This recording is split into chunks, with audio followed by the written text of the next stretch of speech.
Hi everyone, welcome back to the Basic Programming Questions playlist. Today's problem is a classic. Swapping two numbers. Sounds simple, right? But here is the fun part. I will show you two different ways to do it. Yes, two. Because in coding, there's never just one way. The problem is simple. You have two numbers. Let's say A equals to 5 and B equals to 10. After swapping, A should become 10 and B should become 5. So let's see the first method, that is using temporary variable. So let's see the code. Here A equals to 5 and B equals to 10. Here we are using the temporary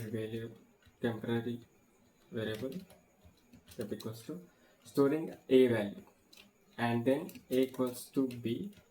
So here we are assigning that B value to the A, and we already assigned that A value to the temporary. So let's move to the B, like B equals to 10. If we print this A comma B, let's run this code. So here you get A equals to 10 and B equals to 5.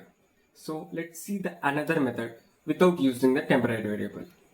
So A equals to 5 and B equals to 10. So A comma B equals to B comma A. This method is very simple. Let's run this. Let's print, and if you run this code, here you get A equals to 10 and B equals to 5. This is the simple and easy way. So we saw two ways to swap numbers. One is using temporary variable and another one is without using a temporary variable. Which method do you like most? Comment down below. If you enjoyed this video, don't forget to like, share and subscribe. See you in the next video.